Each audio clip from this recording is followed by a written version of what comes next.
your mind. Feel the warmth, see the smile, friendship and love, that's what I feel. Hold my hands, turn with me.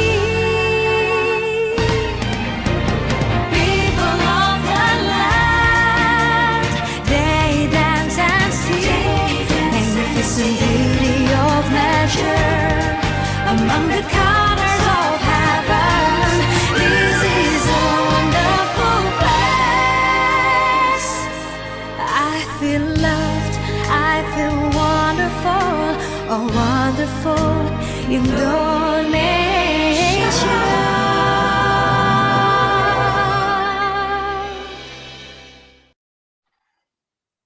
Baiklah. Assalamualaikum warahmatullahi wabarakatuh. Salam sejahtera, Om Swastiastu, Namo Buddhaya, dan salam kebajikan. Selamat sore waktu Jerman dan selamat malam waktu Indonesia. Yang terhormat Konsul Jenderal RI Bapak Aceh Sumantri, yang terhormat Ibu Mina Mulia dari Stuttgart, dan Ibu Moderator Ibu Putu.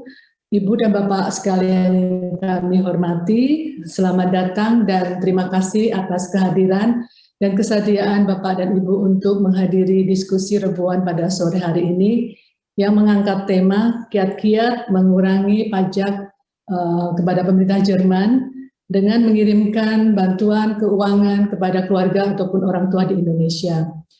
Acara ini terlaksana berkat kerjasama KJRI Frankfurt dengan Ibu Mina Mulia.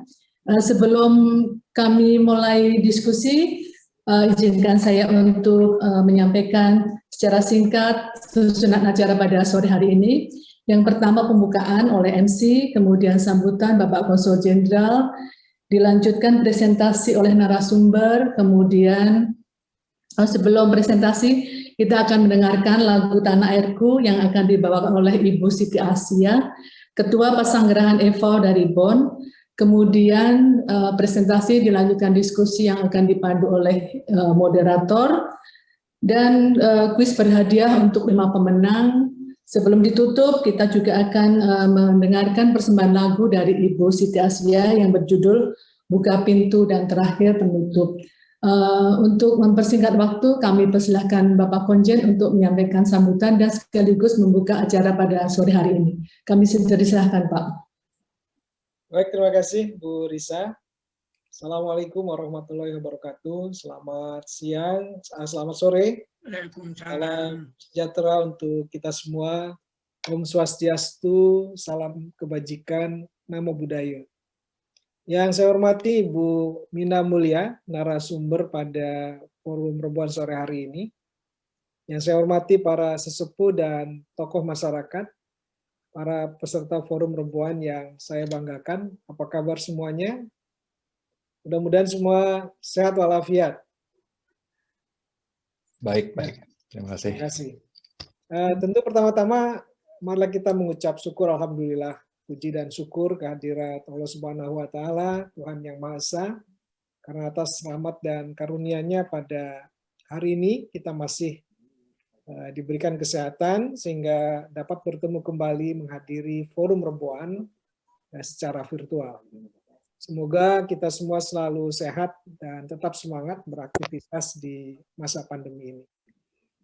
Meskipun kita masih harus terus bersabar karena pemerintah Jerman telah menetapkan partial lockdown yang diperketat sampai dengan akhir Juni 2021, namun seperti kita cermati, terdapat perkembangan yang baik karena penyebaran wabah COVID ini menunjukkan penurunan dalam seminggu terakhir ini. R value hari ini mencapai 0,82 dibandingkan dengan kondisi 2 minggu yang lalu di atas 1. Tentu ini menunjukkan perkembangan yang baik. Meskipun kita memang perlu khawatir dengan kasus yang terjadi di berbagai belahan dunia, terutama di India, yang sangat signifikan perkembangan kasusnya. Sehingga menuntut kita untuk terus taat pada protokol kesehatan. Semoga juga dengan vaksinasi yang sudah mulai masif dilakukan, mudah-mudahan Ibu dan Bapak semua yang hadir di forum Rebuan ini sudah sebagian divaksinasi, sehingga kemudian kita dapat berhasil membendung penyebaran wabah COVID-19 dan kita bisa segera memulai kehidupan new normal dan secara bertahap dapat mulai bertemu tatap muka. Untuk itu sekali lagi saya ingin menggunakan kesempatan yang baik ini berpesan agar kita semua terus selalu menjaga diri dengan melaksanakan protokol kesehatan yang ketat dengan semboyan 3M, memakai masker, menjaga jarak, dan mencuci tangan. Serta tentunya kita juga harus makan makanan yang bergizi dan minum vitamin serta istirahat yang cukup. Ibu dan Bapak yang saya hormati, topik bahasan kita pada forum perempuan ini agak berbeda nih dengan topik-topik sebelumnya yang biasa kita diskusikan. Nah, kali ini kita membahas mengenai perpajakan. Kebetulan beberapa waktu yang lalu saya bertemu dengan Ibu Mina Mulia secara daring, dan dalam kesempatan tersebut Ibu Mina Mulia menceritakan pengalamannya terkait dengan penanganan masalah-masalah pajak di Jerman. Yang menarik adalah bahwa ternyata uang kita yang kita kirimkan ke Indonesia kepada keluarga kita di Indonesia dapat dimanfaatkan untuk mengurangi kewajiban pajak kita di Jerman. Tetapi tentu ada cara-caranya, ada trik-triknya. Nah, itu yang ingin kita harapkan nanti bisa kita dengarkan dari Ibu Mina, ya, bagaimana cara-caranya. Untuk itu saya berterima kasih kepada Ibu Mina Mulia yang telah berkenan membagi pengetahuan mengenai hal ini, dengan harapan agar kita semua dapat lebih banyak lagi mengirimkan kelebihan rezeki kita kepada saudara-saudara kita di tanah air. Terima kasih juga kepada Ibu Siti Aisyah yang nanti akan menyanyikan lagu Tanah Air, ya, Tanah Airku ya Bu ya. Ini barangkali untuk mengingatkan kita kepada tanah air kita tercinta, tanah air Indonesia.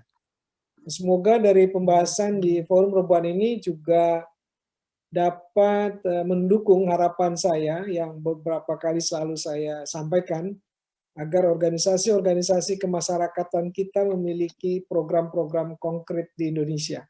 Nah, barangkali uang-uang yang nanti bisa kita kirimkan ke Indonesia atau mungkin juga melalui berbagai organisasi yang ada di kita, ini juga nanti bisa dimanfaatkan untuk pengurangan pajak, sehingga kemudian bisa mendorong masyarakat kita bisa menyumbangkan sebagian rezekinya kepada organisasi-organisasi kemasyarakatan, sehingga kemudian organisasi kemasyarakatan dapat berinisiasi menciptakan program-program yang konkret bermitra dengan beberapa mitra di Indonesia.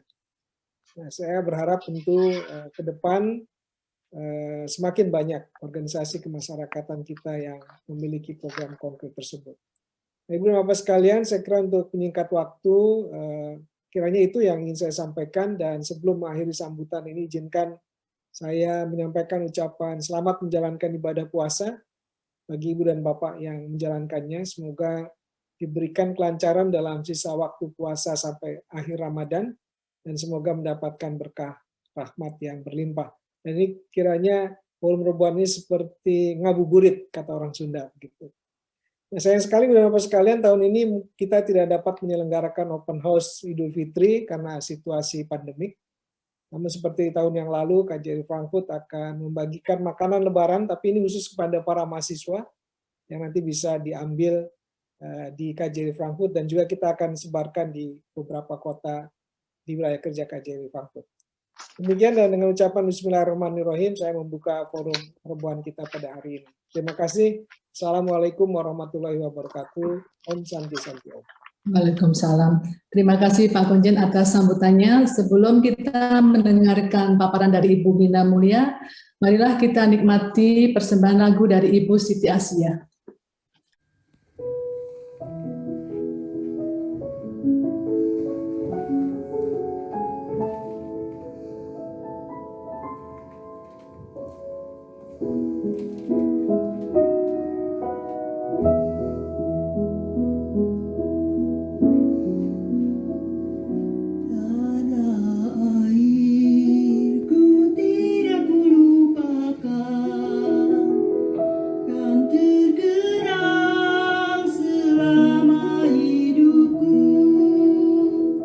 Biarpun saya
kasih Ibu Siti atas persembahan lagunya.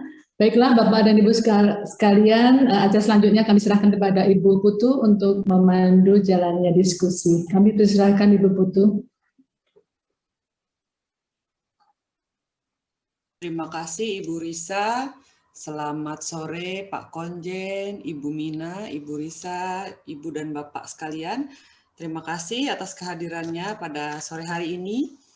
Pada hari ini kita akan mendengarkan paparan dari Ibu Mina Mulia mengenai kiat-kiat untuk mendapatkan pengembalian pajak melalui pengiriman uang atau bantuan kepada orang tua dan keluarga di Indonesia. Sebelumnya mungkin saya bisa membacakan sedikit CV dari Ibu Mina Mulia. Beliau lahir di Medan tahun 1973, dibesarkan di Jakarta dan berkarir dan tinggal di Jerman sejak tahun 1999. Sebelumnya beliau di Indonesia kuliah di jurusan Teknik Sipil dari Universitas Trisakti dan bekerja di sebagai construction manager di sebuah kontraktor. Namun memutuskan untuk pindah ke Jerman di tahun 1999 untuk mengembangkan diri. Beliau sudah menikah dengan seorang desainer, pekerjaan dari suaminya adalah seorang desainer dan memiliki 2 orang anak laki-laki. Kurang lebih beliau sudah tinggal dan bekerja di Jerman selama 20 tahun. CV-nya cukup panjang, mungkin saya sebutkan work experience dari 2 perusahaan yang terkininya.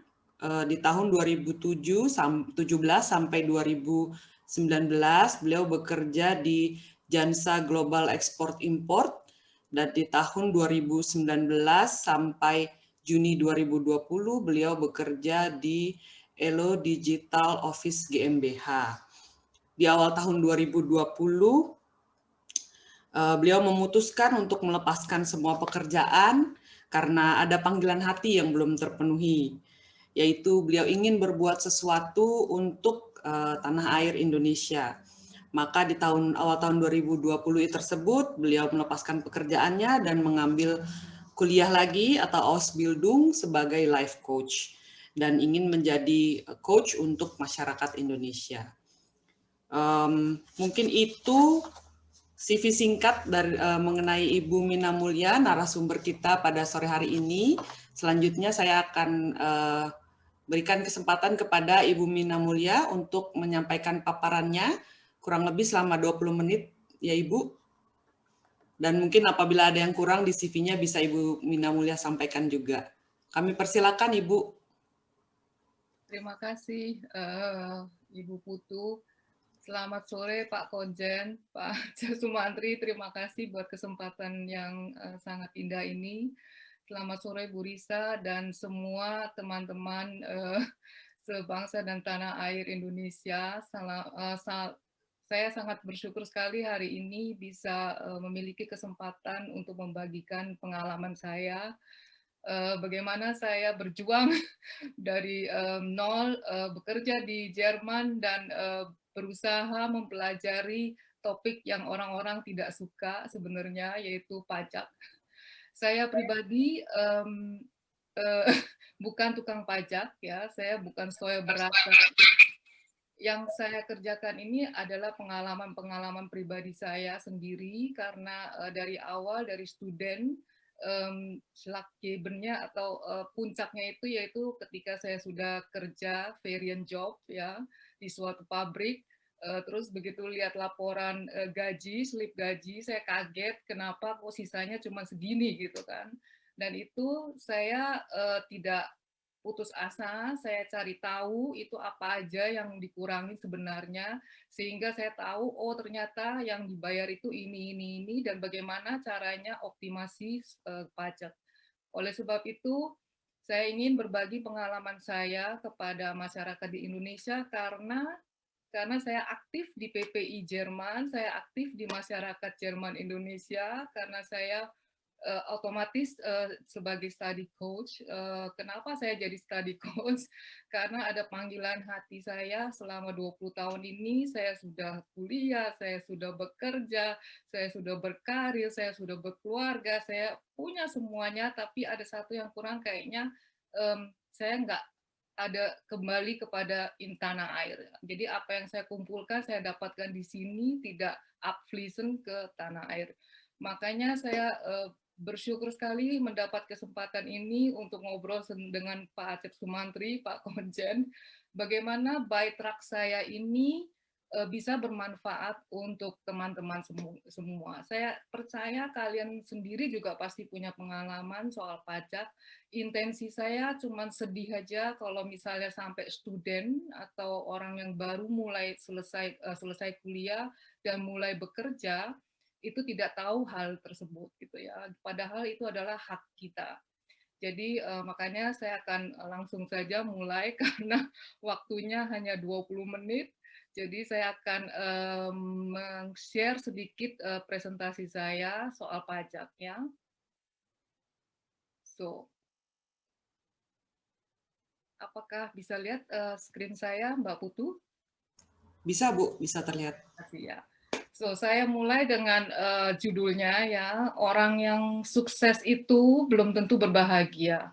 Tetapi orang yang tahu bersyukur, yang tahu berterima kasih adalah orang yang paling berbahagia dunia.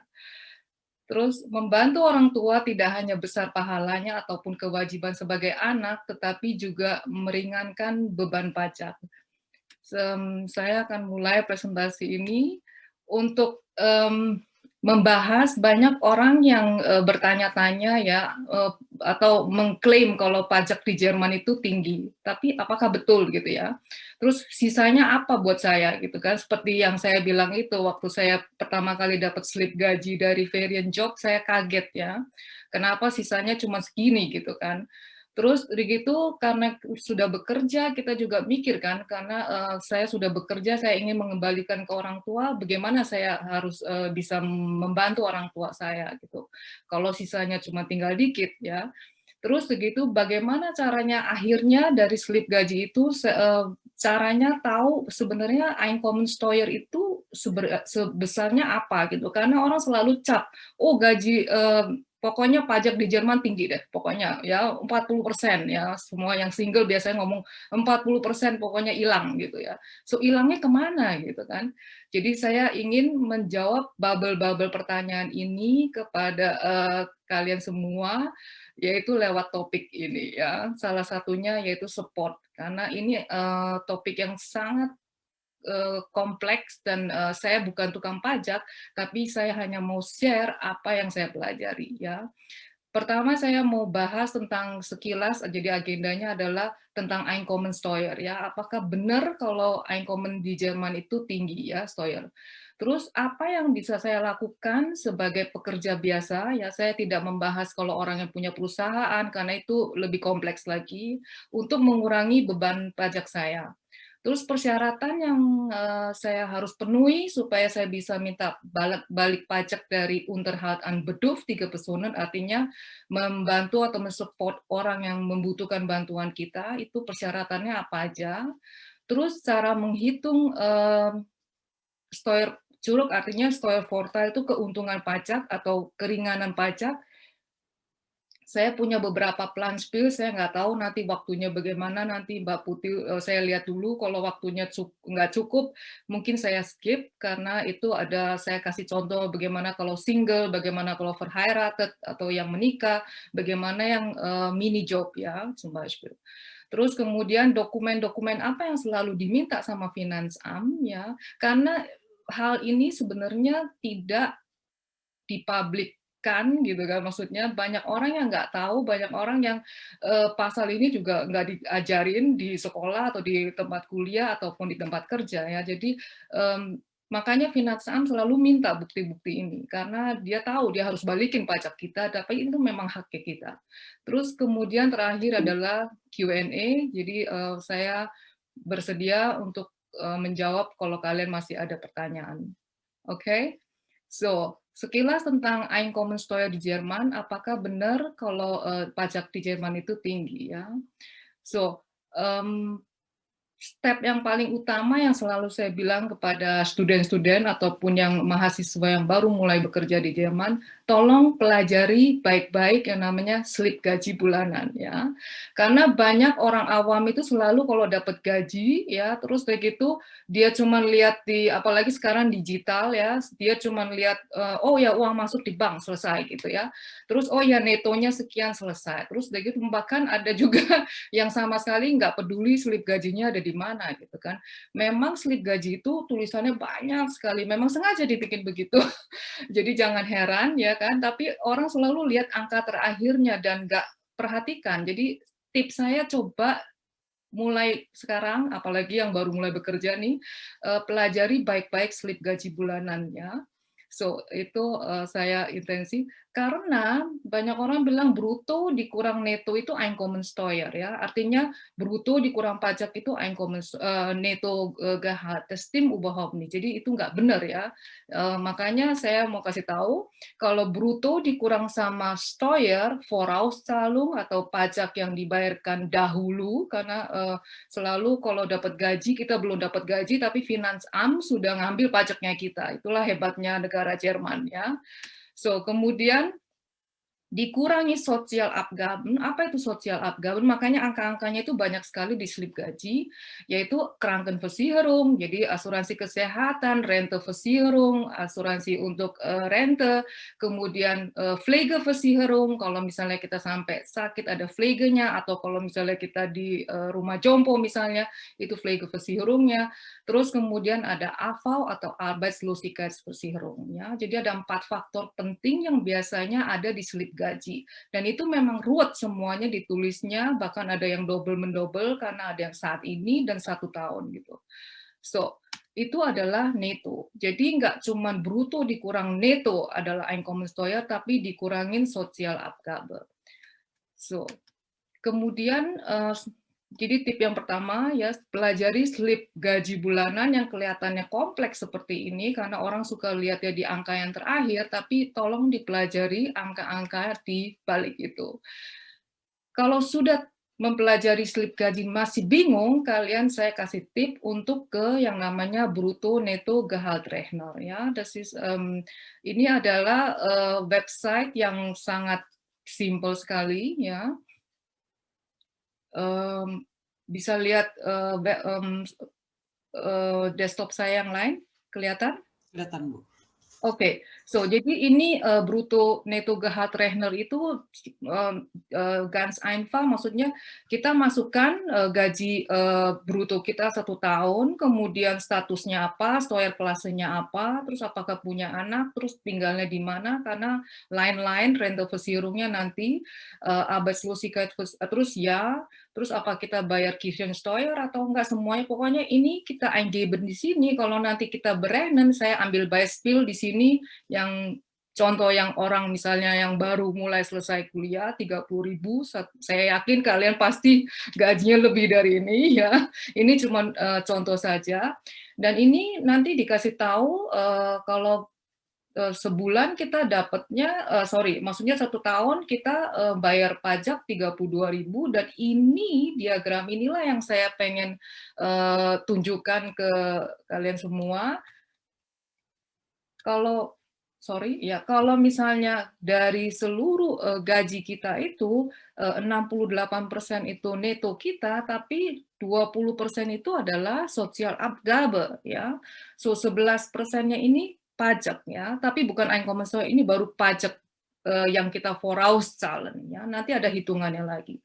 Jadi jangan pernah salah bilang kalau pajak saya tinggi, tapi kalau kita lihat di Kuchen diagram ini, ternyata Sozial Abgabe atau Sozialversicherung itu 20% ya, dalam contohnya si A yang 30.000 gajinya ini.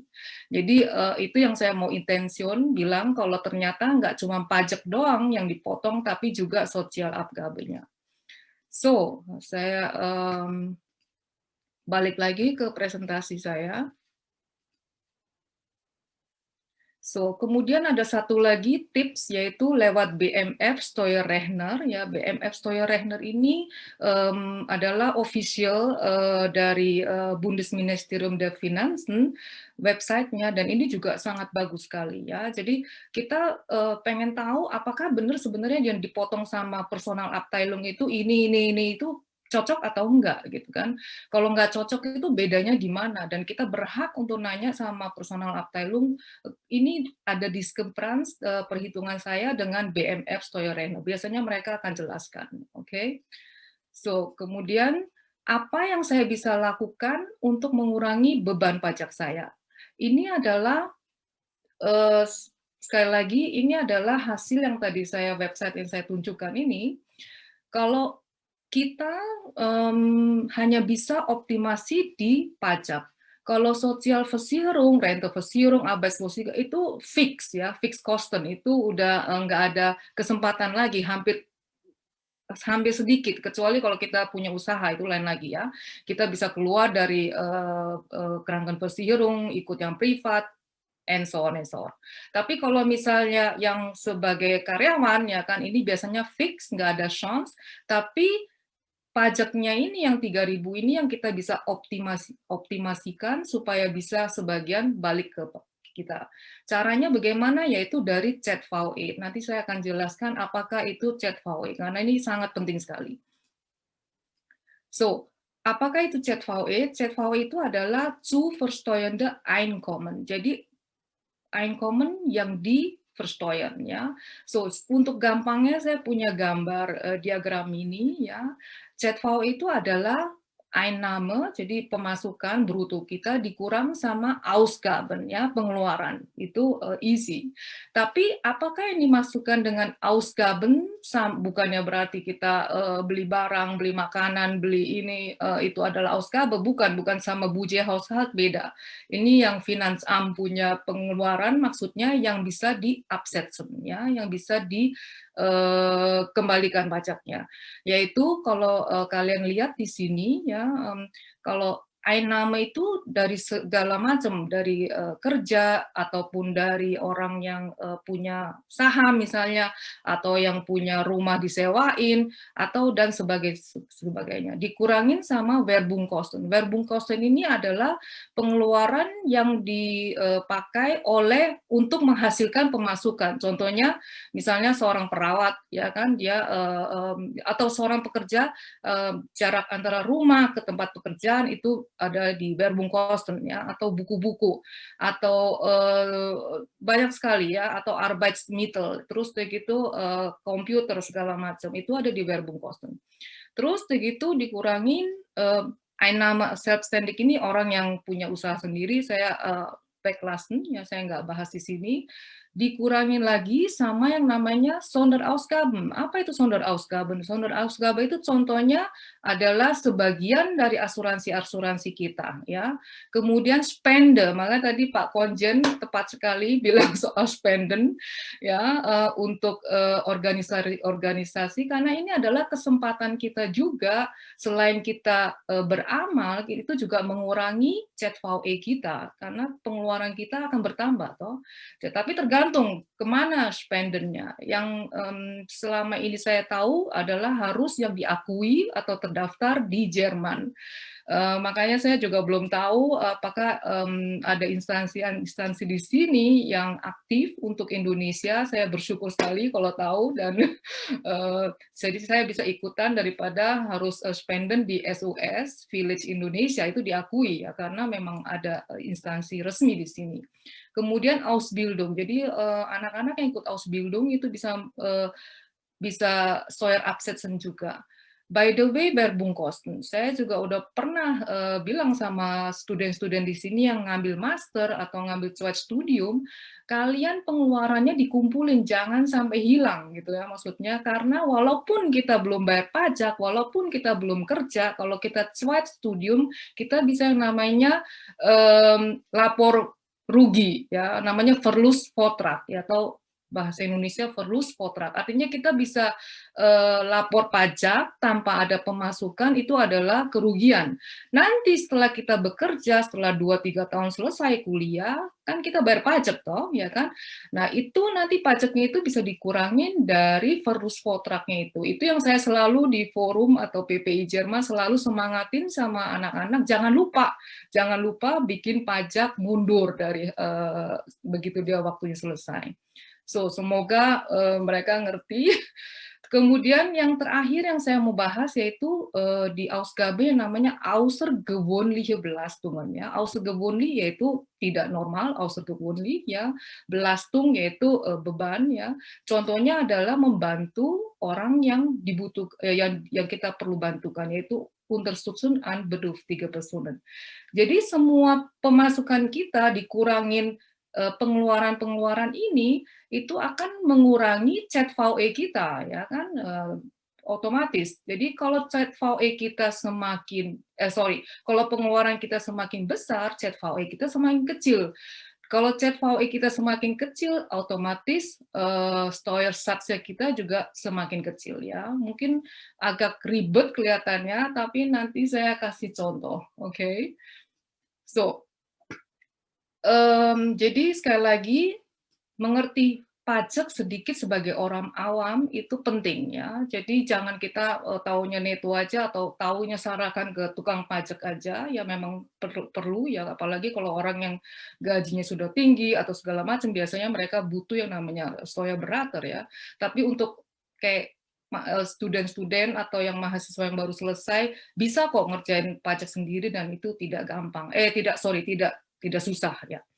So, jadi tips saya pelajarilah slip gaji kita setiap bulan, setiap akhir tahun, ya kan ada resumenya, dan Steuerbescheid. Jadi kalau kita lapor pajak, Steuerbescheid kita dari Finansamt kan terima setelah 3-4 bulan kemudian, itu di situ ditulis bayar lebih atau kurang, ya kan. Kalau misalnya saya kurang bayar pajaknya, saya harus nachzahlen, tapi kalau misalnya saya kelebihan bayar pajaknya, saya akan dapat curug, ya. Itu yang pengalaman saya selama ini, yaitu mendapatkan Steuer saya curug, ya, bukannya nachzahlen. So, kemudian belajar sedikit tentang Einkommensteuertabelle itu juga nicht schlecht, ya. Maksudnya apa sih itu Einkommensteuertabelle, ya, saya coba akan share lagi. So, Einkommensteuertabelle ini, atau sebenarnya ini angka-angkanya kayak begini nih, ruwet kelihatannya, ya. Waduh, ini apaan nih ya gitu, nolnya banyak bener gitu, orang udah males. Tapi sebenarnya ini sangat interesan sekali, karena kalau misalnya kita tahu ZVE atau Zuversteuernya Einkommen kita masih di 9.000, itu kita tidak bayar pajak. Makanya student-student yang cuma kerja 3 bulan di pos, di Daimler, di pabrik, whatever gitu kan, mereka kan tetap harus bayar pajak, ya. Maksudnya walaupun mereka cuma kerja 3 bulan, tapi tetap udah dipotongin dulu. Terus mereka nggak tahu, akhirnya mereka nggak lapor pajak. Padahal kalau misalnya 3 bulan nggak sampai 9.000, mereka pajaknya itu akan balik semuanya akhir tahun kalau dia lapor pajak. So, itu yang waktu itu saya kaget, pertama kali waktu di Jerman saya kerja di pabrik, ya, saya bilang, kok cuman segini gitu ya, gaji saya cuma 3.000 euro atau 3.000 mark, kenapa cuma dapat 1.800, saya sedih banget. Terus akhirnya saya tanya Finansamt, terus bilang, oh ya nanti kamu datang ke sini kira-kira bulan Februari Maret, nanti saya bantuin. Oke, saya bilang gitu. Akhirnya saya dapat semua full pajak balik karena saya belum sampai 9.000 gitu kan. Dan ini kita bisa lihat dari Einkommensteuertabelle ini, ya. Jadi semakin berapa pendapatan kita, 30.000 kita udah bayar Einkommensteuer sekian. Jadi semakin naik, begitupun juga nanti ada yang namanya grafik seperti ini, ya. Jadi kita lihat grafik ini, kalau kita mengerti baik-baik, apa artinya Grenzsteuersatz. Begitu misalnya kita sudah penghasilan di atas 58.000 satu tahun, ya kan, itu kita punya pajak 42%. Jadi setiap saya naik gaji dari bos 1.000, artinya saya bayar pajak 42% ke negara Jerman, ya. Jadi luar biasa. Makanya betul ya, pajak di Jerman tinggi untuk orang yang gajinya udah di atas 50 ribuan, itu benar. Tapi sekali lagi kita bisa optimasikan, yaitu dengan cara mengirim uang kepada orang tua, ya, karena memang sudah sewajibnya menurut saya, ataupun mungkin lewat spenden, ataupun mungkin lewat hal-hal yang tadi saya bilang di gambar diagram itu ya, Sonderausgaben. Ataupun kita invest di diri kita sendiri dengan cara belajar, beli buku sebanyak-banyaknya, ikut yang namanya seminar. Jadi kita memperdalam ilmu kita, ya kan, itu juga investasi ya untuk masa depan kita, supaya kita tambah pintar, belajar sebanyak-banyaknya, itu bisa mengurangi STOIR kita. Jadi jangan pelit-pelit beli buku, jangan pelit-pelit ikut kurs, itu penting sekali. So, saya akan balik lagi ke presentasi, semoga keburu. So, cara menghitung Steuerlast melalui ZVE ya. So, sekali lagi, ingin tahu bagaimana caranya HR motong gaji kita dari bruto ke neto, sekali lagi, kunjungi website BMF Steuerrechner ini ya, jangan ragu-ragu. So, di situ nanti kalian masukkan statusnya, saya nggak tahu apakah saya perlu tunjukkan, saya bisa sebentar saya tunjukkan.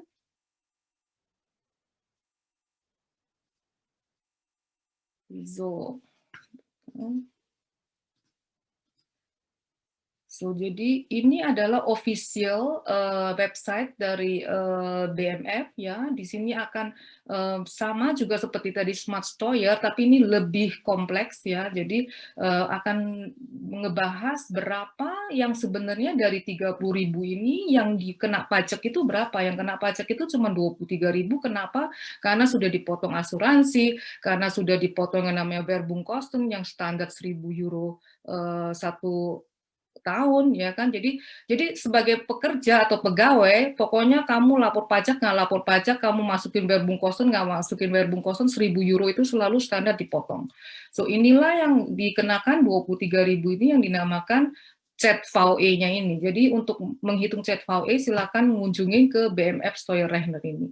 So begitu udah tahu ZVE-nya, nanti kita akan tahu, oke, ZVE kita dengan 23.000 ini adalah letaknya di Grenzbelastung 27,7% atau 27%. Ini adalah belastung. Jadi setiap saya 1 euro lebih verdienen, itu artinya saya bayar 0,27 euro. Atau setiap 1.000 euro saya mehr verdienen, itu artinya saya bayar pajak 270 euro.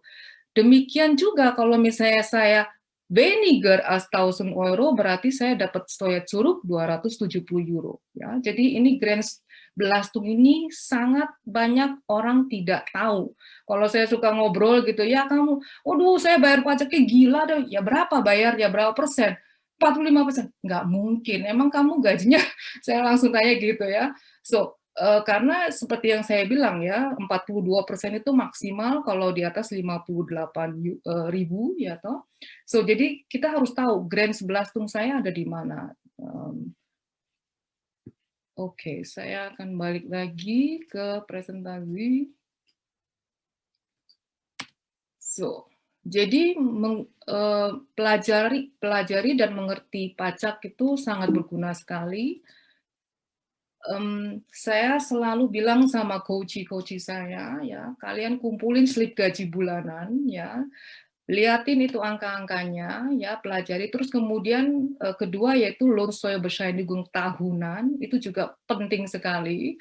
Ketiga yaitu Bescheid dari Finanzamt yang bilang saya harus saya dapat pajak balik atau saya harus Nachzahlen. Soalnya kalau kita misalnya lapor pajak belum tentu semua diterima sama Finanzamt ya. Bisa balik saya misalnya lewat Viso atau software saya bilang saya mestinya dapat Steuer balik misalnya 1.000 euro. Terus nggak taunya Finanzamt cuma bayar saya 500 euro. Kenapa gitu? Ada difference-nya ada di mana? Semuanya ada tertulis di suratnya si Finanzamt ini memang detail kompliziert ya, memang sengaja bahasa dibikin begitu, tapi nanti saya kasih tahu triknya lagi lewat Viso Steuer itu kalian akan gampang sekali mengerti besar dari Finansam ini. Kalau waktunya cukup nanti ya. So, sekali lagi contohnya, jadi saya mau kasih tahu ya, ini pertanyaan orang ya, saya bayarnya berapa, yaitu Grensbelastung ini yang penting, angka ini yang terakhir ini. Oke, jadi ZVE jangan lupa, itu kata yang sangat penting, zu versteuernde Einkommen. Kalau misalnya dari ZVE saya 23.000 setahun ini, saya transfer uang ke orang tua saya, support orang tua saya misalnya sebesar 2.400, apa yang terjadi? ZVE saya of course berkurang, jadi tinggal 21.000. Dan apa yang terjadi dengan 21.000 ini?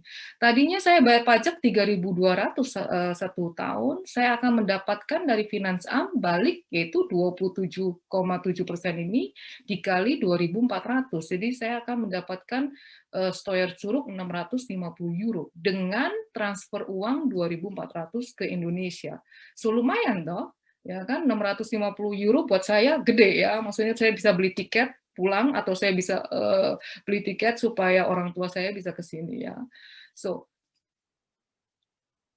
contoh lagi yang 50.000 misalnya, yang dia Grensbelastungnya udah 34% ya, udah hampir 42%. Jadi kalau misalnya dia kirim uang 2.400, ZVE 38.000, dia akan dapat Steuerzurück 830 euro. So, persyaratannya apa yang diminta persyaratan apa yang harus dipenuhi untuk meminta balik pajak lewat yang namanya außergewöhnliche Belastung atau Unterhalt an bedürftige Personen. Ya, syaratnya adalah Finansamt hanya mengakui orang yang bedürftige Personen itu adalah yang satu garis hubungan darah sama kita. Jadi artinya ayah ibu kita, kakek nenek saya, anak saya, cucu saya, ya. Jadi nggak bisa saya bantu adik saya atau keponakan saya atau tante saya, itu nggak bisa. Harus grade linia. So, kedua yaitu harus memiliki bukti kalau orang-orang yang disupport itu benar-benar membutuhkan bantuan. Contohnya seorang kakek atau nenek atau ibu kita, kalau dia sudah di Rentenalter, kalau di Jerman 67, kalau di Indonesia 65, itu yang diakui sama Finansamt di sini. Ataupun juga mungkin orang tua yang belum masuk ke usia Rentenalter, tapi secara kesehatan tidak memungkinkan untuk bekerja. Dan itu harus membuktikan harus zero income statement ini bisa dibuka oleh RT RW, maksud ditulis, kita bisa karam, kemudian RT RW mengasih cap. Kalau memang ibu kita tidak pernah bekerja, contohnya ibu saya adalah seorang ibu rumah tangga, ya kan, dia memang tidak pernah bekerja. Gitu. Kemudian ada surat dokter, kalau memang dia belum Rentenalter, tapi kenapa nggak kerja? Karena Finansamt selalu tanya, loh kenapa ibunya, tidak bekerja padahal belum di Rentenalter. Ya. So, kedua, anak atau cucu, ya ini terutama untuk ibu-ibu yang di Jerman yang misalnya punya keluarga menikah di sini atau tapi meninggalkan anak atau cucunya di Indonesia misalnya kan, itu juga kita bisa bantu atau support karena memang itu hak kita. Di Jerman itu peraturannya kalau masih dapat Kindergeld itu nggak bisa, ya. Tapi kalau misalnya anak-anaknya sudah di atas 25 tahun kan udah nggak dapat Kindergeld itu bisa. Kalau di Indonesia egal, artinya terserah umurnya berapa, selama dia tidak punya penghasilan, ya. Jadi Finansamt minta bukti yaitu zero income statement lagi dari RT RW. Atau bukti kuliah, atau bukti sekolah, atau surat yayasan, surat universitasnya. So, pertanyaan kedua yaitu lokasi yang ditunjang itu ada di mana, ya. Saya suka sedih karena Indonesia itu masih dianggap Ländergruppe 4, ya. Kenapa? Sebenarnya kita bisa mengirim uang atau mensupport orang tua sebanyak maksimal di tahun 2020, yaitu tahun kemarin, 9.400 euro per tahun per orang. Kalau 2021 dinaikin lagi jadi 9.744 euro per tahun, ya kan? So, karena Indonesia dimasukkan ke Ländergruppe 4, jadi kita cuma hanya bisa maksimal Steuerabsetzen ya, maksudnya itu 2.300 euro per tahun ya. Jadi seperempatnya ya.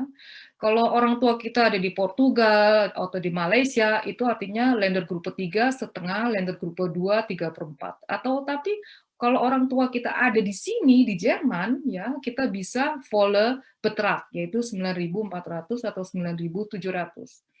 So, saya sendiri, pengalaman pribadi saya adalah selama orang tua saya di Indonesia, saya hitungannya pakai yang seperempat ini.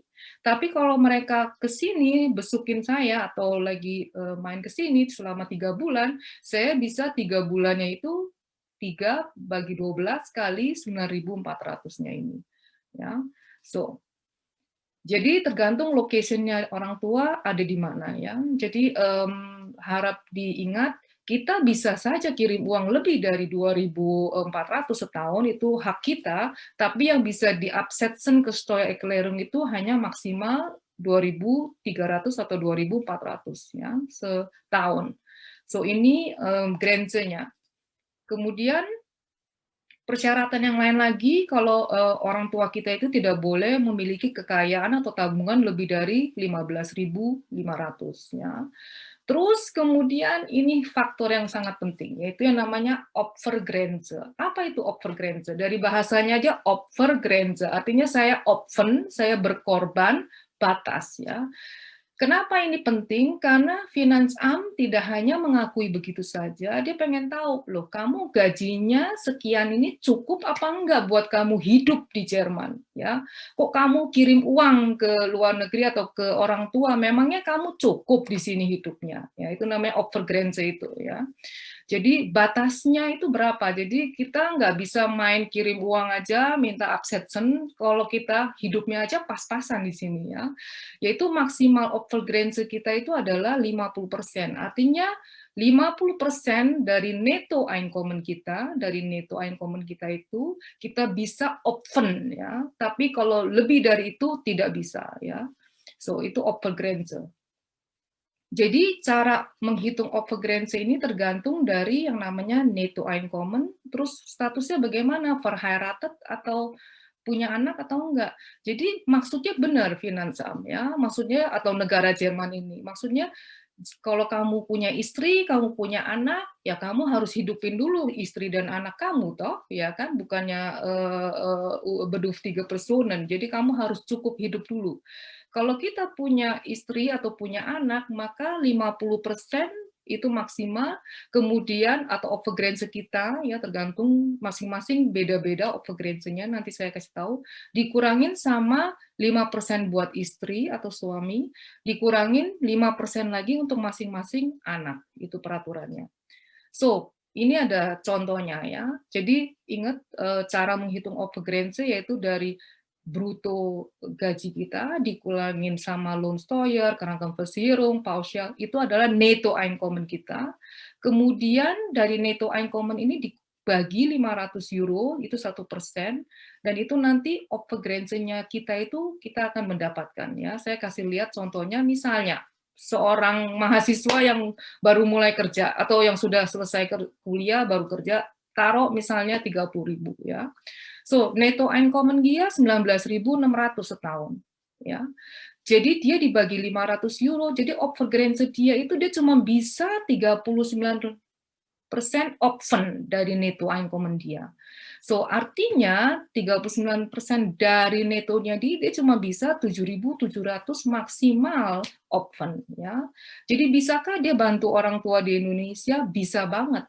Bahkan dia bisa bantu kakeknya, neneknya, ibunya, 3 orang sekaligus karena masing-masing 2.400. Ingat tadi maksimalnya satu orang 2.400 ya Indonesia. So, kemudian selanjutnya single, variant job ya, karena dia cinta sekali, orang tuanya memang susah sekali, butuh bantuan dan dia berusaha sekali untuk membantu misalnya orang tuanya. Dia Netto Einkommen-nya cuma 10.000 ya kan, kemudian dia cuma bisa opfen 21% ya, dari 10.000 dibagi 500, 21%, dan dia bisa nggak absetzen, bisa, tapi hanya 2.200, jadi walaupun dia ngirim uang 2.500, 3.000, 4.000, tetap yang diakui hanya sekian, karena itu batasnya optionnya dia. Sekarang bagaimana keluarga yang verheiratet seperti saya, misalnya dua-duanya kerja, punya anak 2. Contohnya misalnya bruto Einkommen satu keluarga ini 80.000, netto Einkommennya 55.000 ya. Jadi setelah dihitung Obergrenze-nya 111. Wow, ya, besar sekali. Tapi Finansamt bilang kamu nggak mungkin bisa open 100% toh, kamu paling maksimal bisa open 50% dari netto Einkommen. Terus karena maksimal 50% karena saya punya istri, saya punya anak 2, jadi saya harus kurangin 3 orang ini ya. Akhirnya Obergrenze saya ada di 35% dan saya bisa open 20.000 ya, dari 20.000 atau 19.000. Bisa nggak Unterstützen atau Absetzen? Bisa banget ya, bahkan bisa beberapa orang ya, jadi kakeknya, neneknya, ibunya, bapaknya, selama satu garis. Nah, sekarang pertanyaannya bagaimana dengan single mini job ya? Nggak bayar pajak toh kalau mini job, gitu ya. So, 4.400 euro setahun, terus Obergrenze-nya di 8% ya. Terus begitu dia mestinya 352 Höchstgrenze-nya dia, terus dia nggak bisa absen apapun juga. Karena kenapa? Karena dia tidak bayar pajak ya. Di sini kan lihat di sini 0 ya. Orang mini job kan nggak bayar pajak, mau dapat pajak balik apanya? Orang bayar pajak aja enggak gitu. Malah kalau sampai dia salah, dia lapor pajak, dia masukin ini Unterhalt sama Bedürftige Person itu malah hati-hati ya, karena Finansamt bertanya-tanya lah, kamu gajinya sekian kok kamu bisa menunjang orang tua kamu sekian. Jadi saya minta yang single mini job memang kita beramal atau segala macam, tapi hati-hati jangan sampai ketahuan sampai ngirim uang banyak-banyak ke tanah air. Itu tentu saja kita boleh apapun juga terserah, tapi jangan sampai lapor pajak dengan Unterhaltserklärung ini. Oke. So, saya punya waktu berapa lama, Mbak Putu? Apa-apa, Mina silakan teruskan. Ini Oh, masih ada yang belum selesaikan penjelasannya. Kita masih ada waktu 1 jam sampai berakhir. udah pada mabok belum? Mungkin diteruskan sampai ini ya, Oke. dokumen ya? Apa demonstrasi ya sekarang ya? Ya, oke, gimana? Teman-teman masih masih oke semuanya kalau saya waiter? Mungkin diteruskan saja nggak apa-apa, Bu Mina, yang Oke, demonstrasi. Ya. alles klar, good. So, kenapa saya mau demonstrasi hitung? Karena Visual Steuer ini adalah satu-satunya software yang saya pakai di Jerman. Tentu saja banyak sekali Steuer software, ya kalau kalian yang bikin sendiri ya pajak, ada TaxFix, ada macam-macam ya kan. Tapi saya pengalaman 20 tahun pakai Visual Steuer, dan saya cinta banget sama software ini karena saya belajar pajak lewat software ini. Ya. Dia ada Hilfestellungnya, ada videonya, macam-macam ya. Makanya saya selalu beli Steuer software ini setiap tahun, harganya kira-kira 30 euro, tapi itu juga saya dapat pajak balik karena Steuer saya misalnya di 40%, berarti saya dapat pajak balik 40 euro ya. 4 euro. Jadi itu loan sih ya Steuer software ini. Ya, saya akan coba share sebentar. Sekarang kelihatan? Ya. Oke, good, sorry. Kembali lagi saya ulang. Jadi kalau misalnya si suami atau istri yang kerja beide terus punya Steuer kelas 3 sama 5, biasanya mereka Nachzahlen kalau punya anak 2, punya Kinderfreibetrag yaitu 238 euro. So karena dia mengerti soal pajak, dia optimasikan di außergewöhnliche Belastung dengan cara mengirim ke orang tuanya, maka yang akan terjadi adalah sebentar.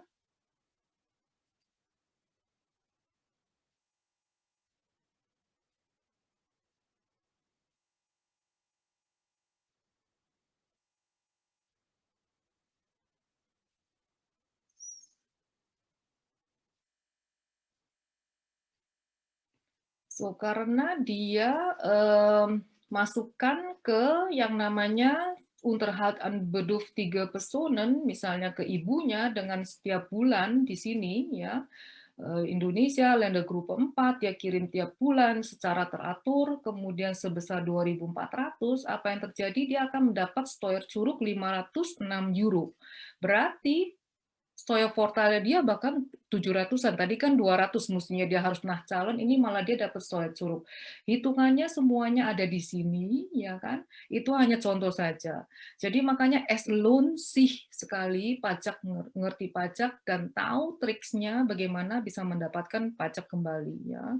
Ini hanya contoh satu karena waktunya terbatas, saya sebenarnya sudah siapin plan spill untuk yang single, untuk yang mini job atau ini, tapi saya rasa tidak perlu, ya. Saya rasa karena setiap orang bisa coba Whistle Steuer ini ada 30 hari kostenlos probieren, kalian bisa coba, ya kan.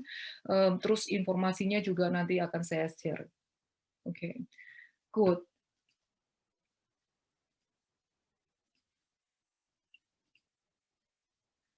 Itu yang tadi yang saya jelaskan kenapa saya pakai Whistle Steuer udah 20 tahun. Kemudian ini dari semua plan spill tadi yang tadi saya akan mau tunjukkan, saya mau kasih tahu aja kalau misalnya single 50.000 bruto Einkommennya, dengan dia mengirim uang 2.400 ke satu orang tua dia akan mendapat pajak 821 euro curug, ya. Kalau semua persyaratannya dia memenuhi semua persyaratan yang diminta sama Finansamt yang tadi saya bilang. Single, tadinya dia harus bayar 190 euro, ya. Kemudian dia kirim uang ke Indonesia, ya kan, apa yang terjadi? Jadinya malah Steuer-nya dia masuk ke yang namanya 9 ribuan itu, yang saya bilang tadi ZVE, sorry. Oops. So, malah akhirnya dia tidak punya beban pajak sama sekali, ya. Kemudian dia dapat Steuerzuruk 190 euro. Yang verheiratet yang tadi saya bilang di Whistle Steuer, yang tadinya dia harus nachzahlen, malah dia dapat Steuerzuruk 500, akhirnya dia dapat Steuervorteil 744 euro. So mini job tentu saja enggak, karena dia tidak bayar pajak. Jadi ini hanya berlaku untuk orang yang sudah membayar pajak, logis, ya. So, sekarang dokumen apa yang selalu dibutuhkan dan selalu diminta sama Finansamt, yaitu yang namanya Unterhaltserklärung für das Kalenderjahr 20, tergantung 2020, 2021, kalau kita bikin tahun ini, untuk yang tahun lalu yaitu 2020, kalau kita baru mulai kirimnya tahun ini, berarti nanti untuk kalendernya 2021. Ada versinya, saya akan kasih lihat, yaitu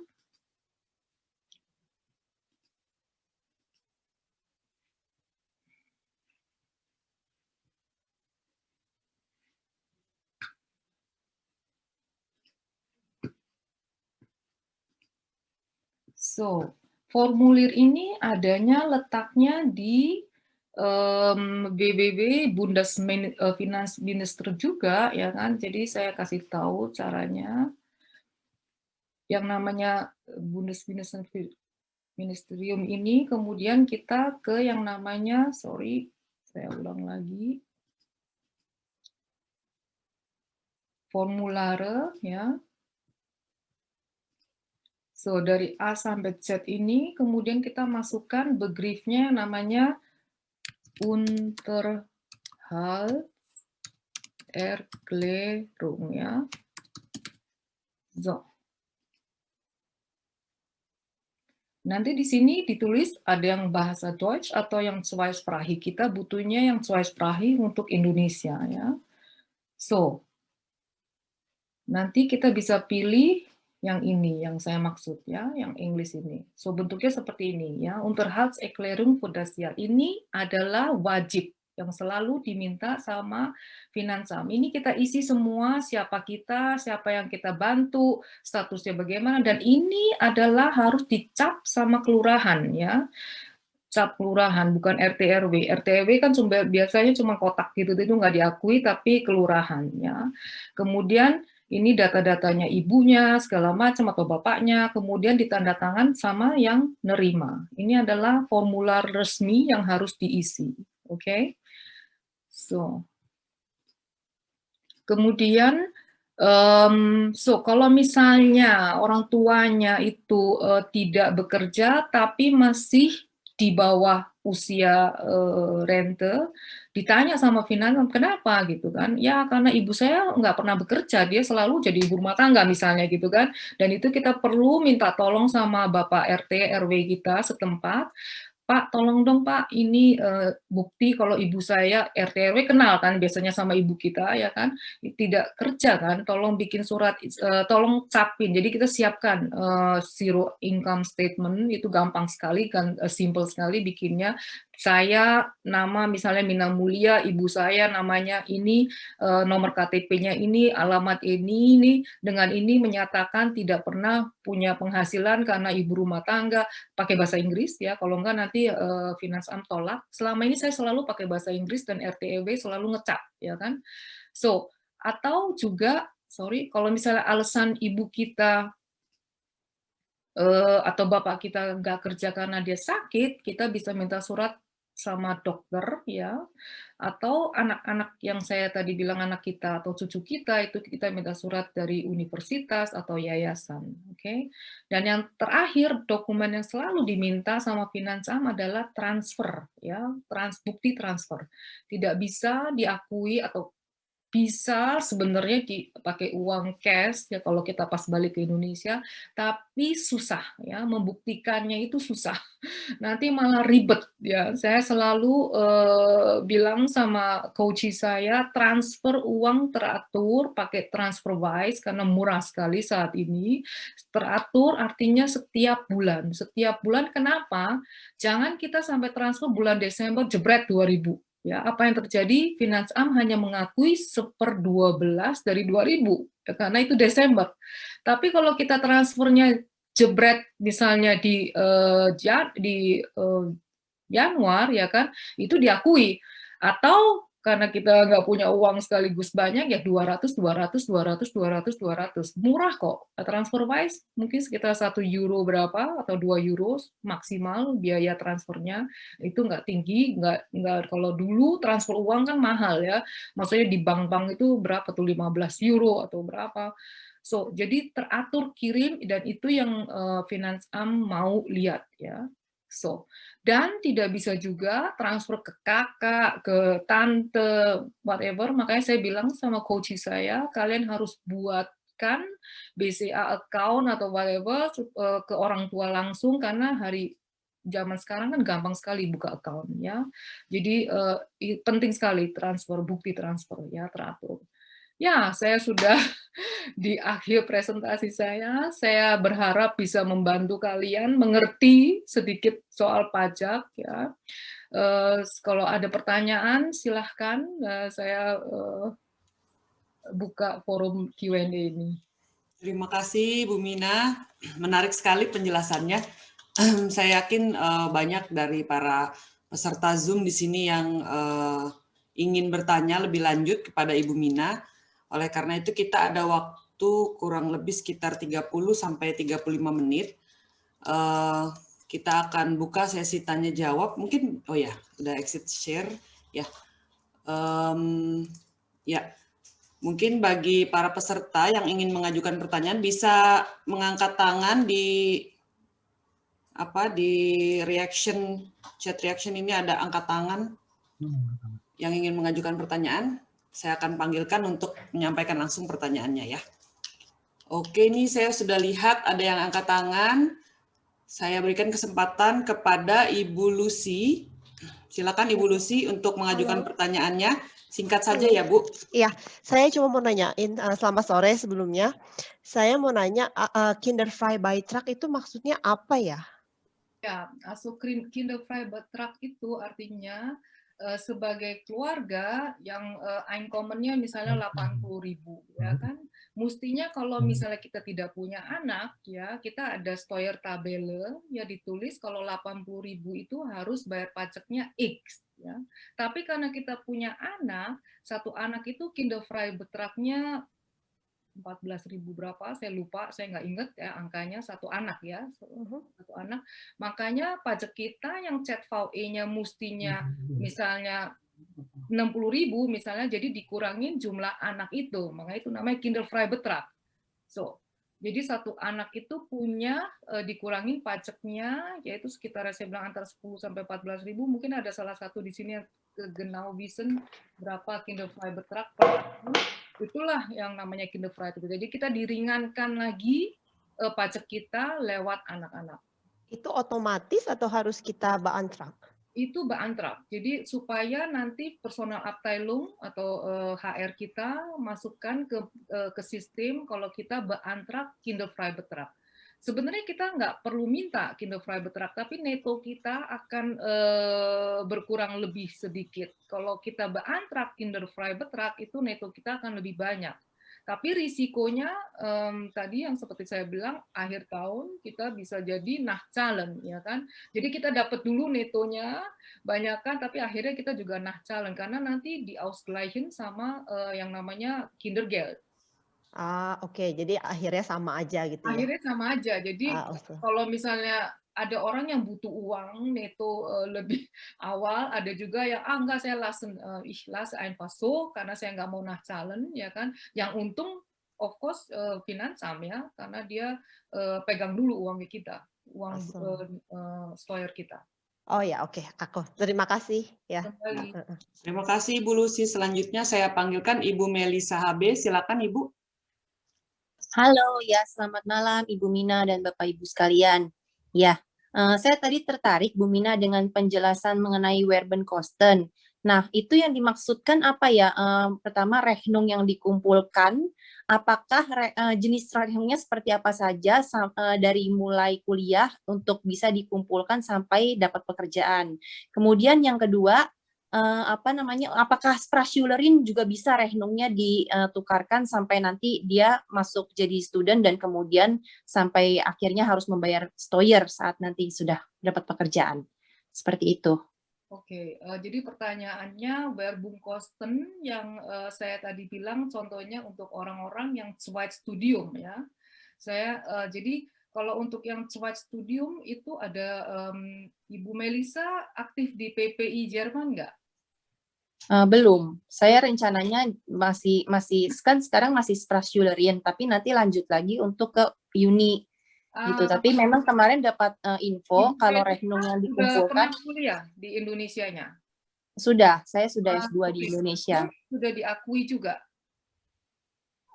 Gimana maksudnya? Sudah disetarakan di Anabin di sini? Sudah. Kalau dari Anabin sudah. Ya, bisa dikumpulin saja semuanya, nanti bikin yang namanya Verrufsvortrag. Nanti Bu Melisa boleh kirim email ke saya, ke info@minamulia.com. Nanti saya akan kirim linknya, ada Ubersinya. Saya udah pernah juga posting ke PPI Jerman, ya, soal yang namanya Verrufsvortrag buat anak-anak yang kuliah Zweitstudium. Di situ detail sekali, ada Ubersihnya, apa-apa aja yang bisa diaksessen. Oke, kalau gitu baik Bu Mina. Jadi kalau Sprachschülerin belum bisa dikumpulkan ya, baru yang bisa itu hanya yang sudah masuk uni. Jadi kita nanti Verrufsvortragnya double bisa, Sprachschule juga bisa karena itu kan mendukung Zweitstudium, no? Oke, baik kalau gitu. Ya, sudah cukup jelas Bu Mina, terima kasih informasinya. Ya, terima kasih Ibu Melisa. Sekarang saya panggil Ibu Arta Putri Hais. Silakan Ibu. Iya, Ibu, makasih kesempatannya. Saya mau nanya, tadi Ibu kan bilang kalau keluarga kita itu inti bisa saya absetzen dengan kriteria yang udah Ibu jelaskan. Nah, pertanyaan saya gini, gimana Bu kalau ibu saya contohnya memang bukan contoh sih, kenyataannya tidak pernah bekerja, tapi ayah saya bekerja, apakah Finanzamt bakal nanya gitu? Kan kalau di Jerman ini selalu dihitungkan dengan suami gitu. Apakah ayah saya juga akan diperhitungkan gitu di Finanzamt atau cukup dengan status ibu saya saja gitu? Ya, bagus sekali pertanyaannya ya. Jadi gini, kalau misalnya bapaknya masih berpenghasilan ya kan, jadi bapaknya juga mendukung biaya hidup ibu toh, ya kan, betul? So, itu nanti di formulir yang namanya Unterhaltserklärung itu ada tulisannya siapa yang menunjang juga si ibu. Nanti di situ diisi bapaknya menunjang si ibu, ya kan? Jadi di situ ditulis ya bapaknya masih bekerja, dia menunjang si istri, taruh misalnya 50 euro ya. Karena Finance Am cuma butuh pengen tahu aja kira-kira yang membantu support si ibu berapa gitu kan. Contohnya mertua saya gitu kan, karena yang menunjang juga ipar saya ya kan. Akhirnya saya masukkan dia memang setiap bulan ngasihnya misalnya 50 euro, ya saya tulis 50 euro. Dan apa yang terjadi nanti dari yang 2.400 itu dikurangin sedikit dari tunjangannya dia itu. Jadi nggak bisa komplit semua di absensen, tapi cuma sebagian. Tapi Boleh saya nanya Bu, kira-kira maksimal gaji dari si penunjang itu berapa ya? Tertera nggak di BISO? maksudnya gajinya siapa? Gaji si ayah saya gitu. Adakah maksimal betrag gitu yang harus? Nggak ada hubungannya sama nggak ada hubungannya sama orang lain ya. Jadi nggak ada hubungannya. Oke, saya ada pertanyaan kedua ini Bu. Kan tadi yang tentang Freie Steuer ya, yang 9.000 per tahun itu ya. Kalau saya hitung-hitung itu sekitar 750 euro per bulan. Pertanyaan saya 9.000 ini tuh gilt für jede Person atau misalnya saya kan besitzen saya Klasse 5 ya Bu ya. Nah, kira-kira seandainya gitu, misalnya saya bekerja tuh dalam setahun 9.000 euro aja gitu. Nah, kira-kira itu saya bisa kembalikan nggak uang saya atau misalnya ke Finance Am gitu. Saya tuh gajinya memang benar-benar cuma 9.000 gitu. Ataukah gaji suami saya yang Steuer Klasse 3 juga akan dihitungkan gitu? Ya, leider nggak bisa. Kenapa? Karena kalau Steuer Klasse 3 dan 5 itu kan susah manfaat lagung ya. Jadi Steuer Erklärungnya, kecuali kalau Arta, Ode Putri bilang enggak, saya mau bikin sendiri, saya nggak mau gabung sama suami saya misalnya. Tapi rugi karena Steuer Klasse 5, Steuernya kan dalam banget ya. Contohnya saya Steuer Klasse 5 kan, itu kan kesel banget gitu loh. Maksudnya saya bayarnya 60% back, maksudnya neto saya cuma 40% karena saya jadi saya harus gabung sama suami. Jadi kalau misalnya Arta Putri cuma 9.000 itu digabung sama suaminya dan itu yang dihitung dengan splitting tabel yang untuk orang verheiratet. Jadi 9.000 itu dengan anggapan cuma single, tapi kalau zusammen sama suami nggak bisa, nggak berlaku. Oke Bu, makasih Bu ya udah ngejawab pertanyaannya. Nah, kembali, tapi yang berlaku itu splitting tabelnya yang verheiratet ya, bukan yang buat single. Iya, oke. Ya, terima kasih Ibu Arta. Selanjutnya saya persilakan Ibu atau Bapak Visu. Ya, terima kasih. Oh ya Ibu, silakan. Yang ingin saya tanyakan, saya sudah nikah tapi tidak bekerja di sini. Bisa nggak saya membantu orang tua saya, ibu saya dari penghasilan suami? Jadi untuk ibu mertua. Bisa. Selama ibu resmi, maksudnya terdaftar juga di Steuer Erklärung kan nama suami, nama istri semuanya selama itu karena dianggap satu top, satu pot ya, jadi bisa. Oke. Satu lagi pertanyaan, untuk yang surat pernyataan dari RT RW itu, kelurahan itu diminta setiap per tahun atau sekali aja? Per tahun. Oh, oke. Jadi tiap tahun kita harus minta? Iya. Oke. Makanya ada XX-nya itu, jadi dia mintanya leider setiap tahun. Makanya hubungan sama yang namanya RT RW itu sangat penting sekali. Saya bilang selalu sama coach saya, kalau pulang ke Indonesia jangan lupa beli oleh-oleh buat RT RW ya, karena kita juga nitipin orang tua ya, maksudnya supaya mereka juga bantuin lihat kalau ada apa-apa, namanya orang tua udah tua ya kan. So dan mereka seneng kalau saya malah sponsorin anak RT RW supaya mereka kuliah di sini gitu. Maksudnya bukan sponsorin, malah semangatin ya. Jadi penting sekali ya RT RW itu supaya kita tenang di sini juga bekerja, berkarya, kuliah. Ya, oke. Terima kasih. Bali. Ya, terima kasih. Selanjutnya saya persilakan kepada Ibu Prila. Oke, terima kasih.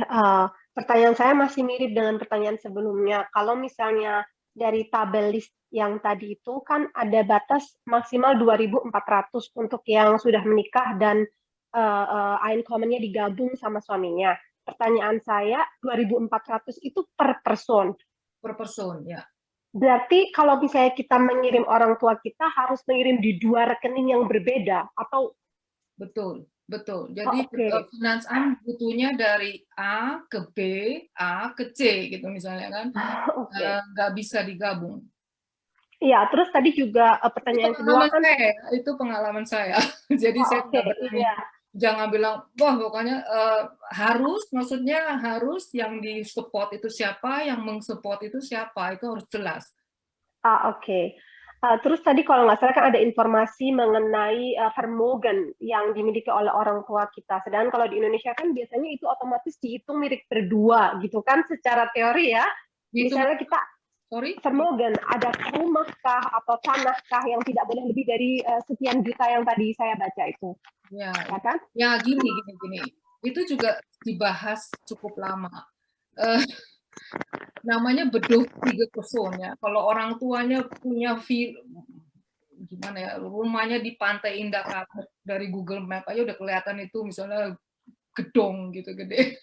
Itu mungkin dijadikan pertanyaan ya. Tapi sebenarnya tanah sama rumah nggak termasuk ya. Vermögen itu artinya tabungan. Tapi selama saya 20 tahun di Jerman, 15 tahun saya kirim uang ke orang tua, saya nggak pernah tuh dimintain tabungan orang tua saya berapa, nggak pernah sama. Oke, karena kan ya kan normalerwise kalau di Indonesia kita pasti punya rumah, punya tanah. Cuma saya nggak tahu juga berapa banyak nilainya, itu saya juga nggak pernah tanya kan. Saya cuma isi nilai rumah orang tua saya 100 euro. 100 juta. Oke, terus juga terus tadi kan ada yang Mbak yang nanya mengenai bapaknya kerja, ibunya tidak. Kalau di kasus saya, ibu saya masih bekerja, tapi tinggal 1 tahun lagi, terus akan rente. Bapak saya sudah bekerja. Karena si bapak ini dulu wira swasta, jadi kan nggak punya rente ya, nggak punya pensiun setiap bulan. Sedangkan ibu kan pada akhirnya nanti akan punya rente nih, walaupun tidak banyak sebagai pegawai negeri, tapi kan tetap akan ada rente. Kalau dari pengalamannya Mbak, bisa nggak saya kirim dua-duanya?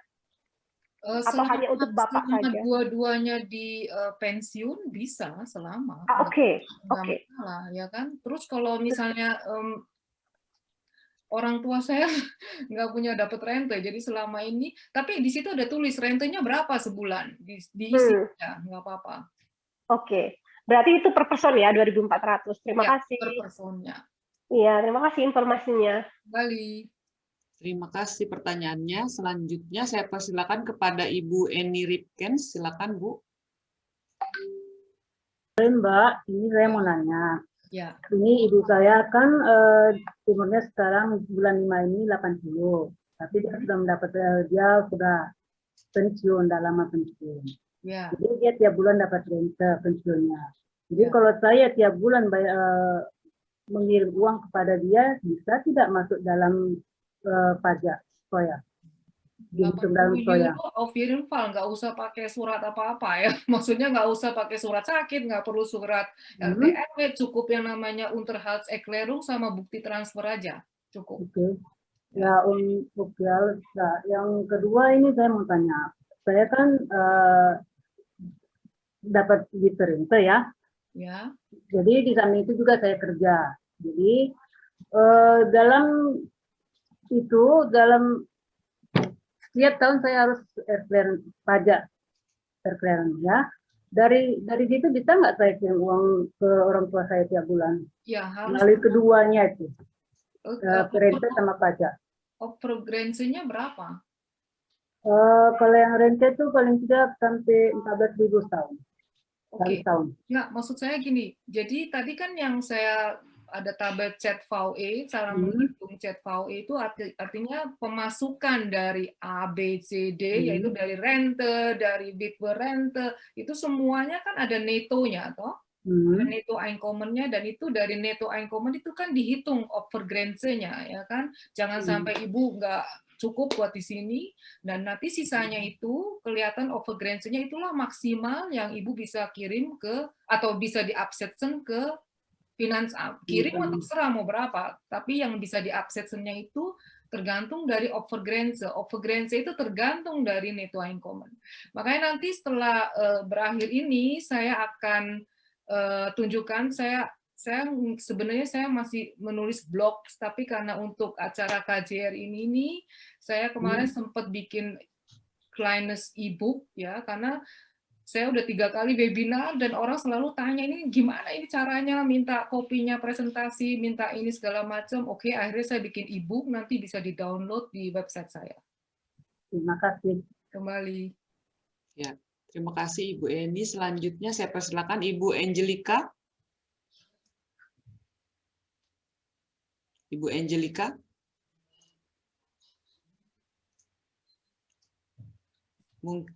Halo. Silakan. Halo, selamat malam. Selamat malam, Angelika. Ibu Mina, saya ada pertanyaan.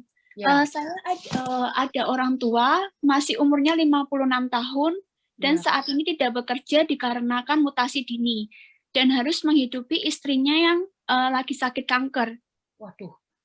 Ya, itu apakah saya bisa diakui oleh Finansam sebagai orang yang membutuhkan pertolongan? Bisa sekali. Asal mempunyai bukti ya dari RT RW kalau situasinya itu begitu, terus surat sakit dari dokter itu pasti bisa. Oh ya, baik, terima kasih. Tapi Angelika harus tahu Overgrenze-nya berapa, dihitung yang benar ya. Saya berharap kamu bisa bantu orang tua kamu ya. Iya, terima kasih Bu. Kembali. Baik, selanjutnya saya persilahkan kepada Ibu Vidi, silakan. Ibu Vidi.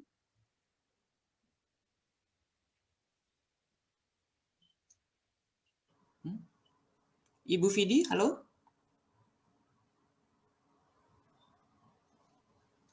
Oke, Ibu Vidi live ya? Ini live, Mbak. Oke, baik. Kalau gitu ini ada satu pertanyaan di chat room dari Ibu Siti Asiyah, karena yang minta dibacakan. Kalau orang tua sudah meninggal, orang yang terdekat yang bisa kita bantu siapa? Kalau anak-anak kita berada di Jerman, apa bisa membantu kakak, adik, atau keponakan? Tidak bisa. Selama tidak di satu garis, tidak bisa. Oke. Baik, terima kasih Ibu Mina penjelasannya. Selanjutnya saya persilakan kepada Ibu Hilda untuk mengajukan pertanyaannya. Selamat malam Ibu Mina, selamat malam Ibu Bapak semua.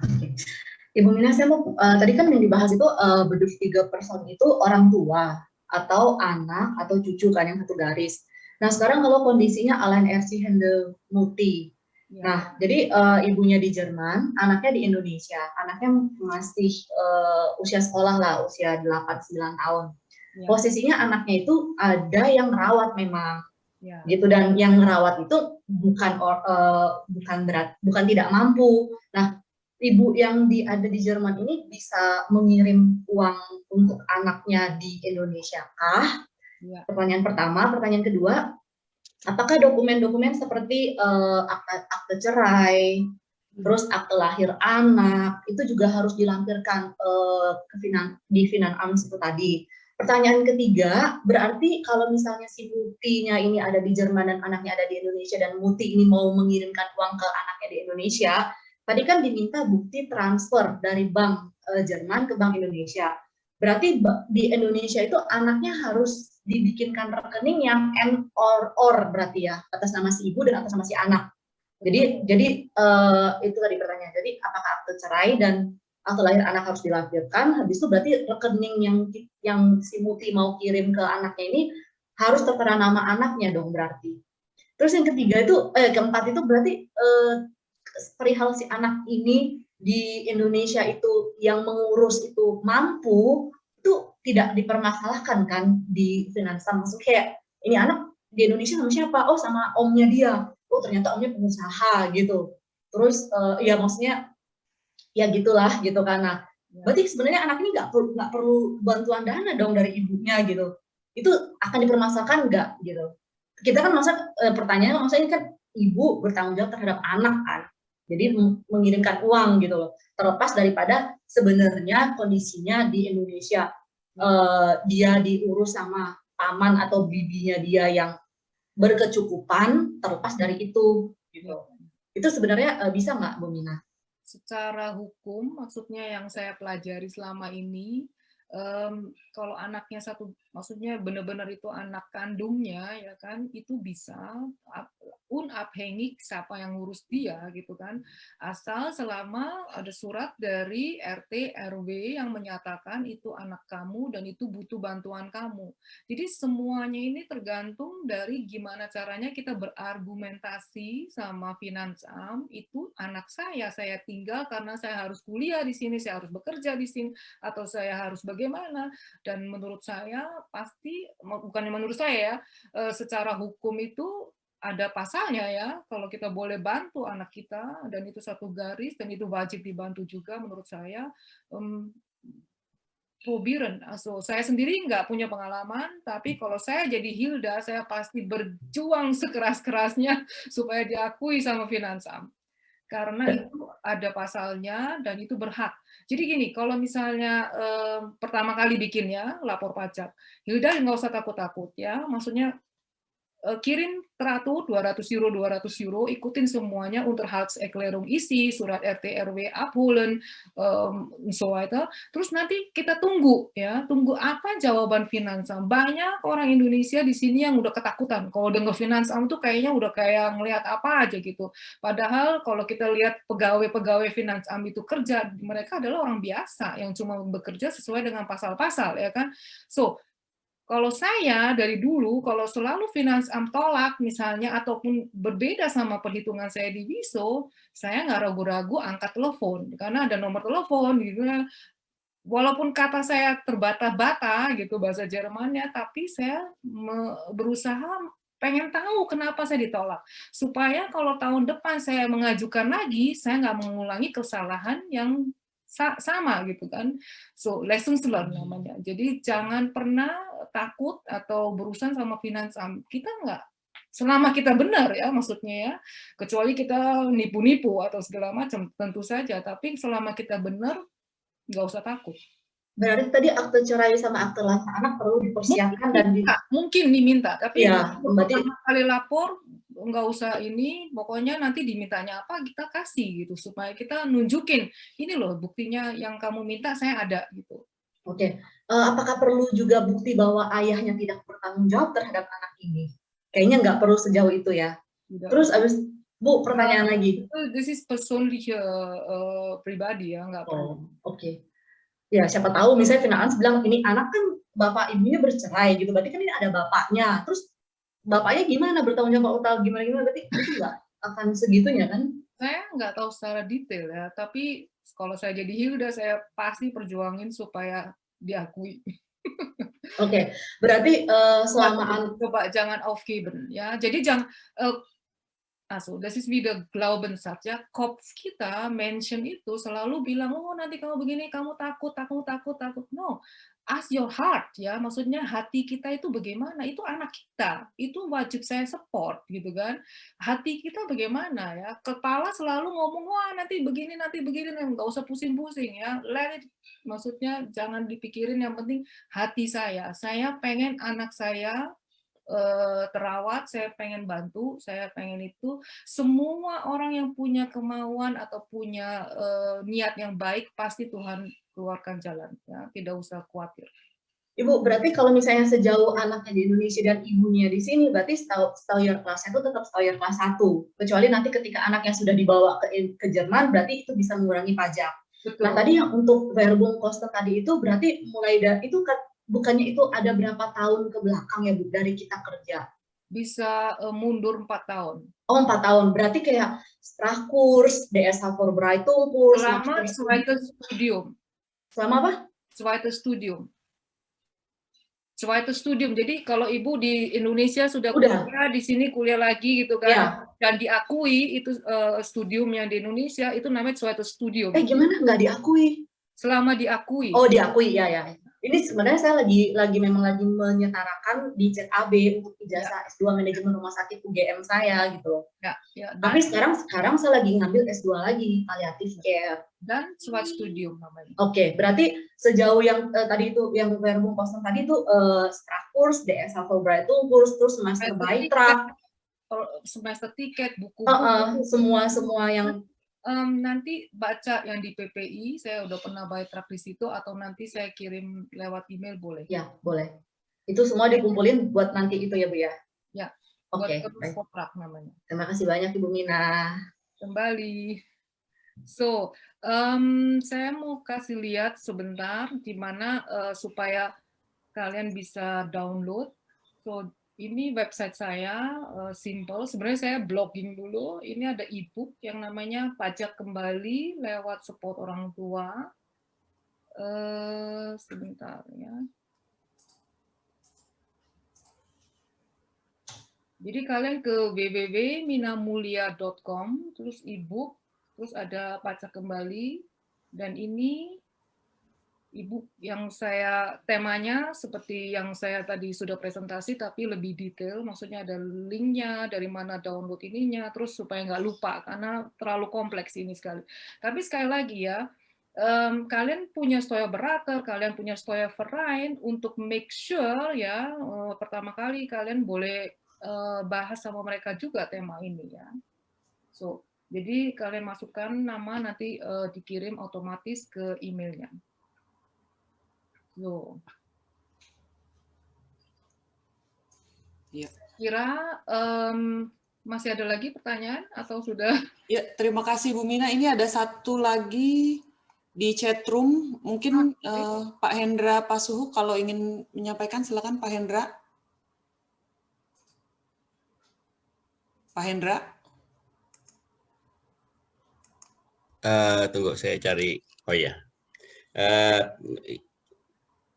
Ya, Pak Hendra ya. Oke, ya. Ini bagaimana kasusnya kalau suaminya di sini, istrinya di Indonesia? Ya. Apakah kiriman uang untuk istri itu termasuk Unterhalt Bedurf 3 Person atau masuk kategori yang lain? Itu saja pertanyaan. Kayaknya kategori lain, Pak. Kayaknya itu namanya nih Bedurf 3, tapi itu istrinya masih resmi, toh? Iya, kalau istrinya resmi, jadi bukan Bedurf 3 ya, jadi mungkin Unterhalt apa begitu ya? Betul. Itu ada di Sonderausgaben. Iya. Oke. Ada posnya itu, Pak. Iya.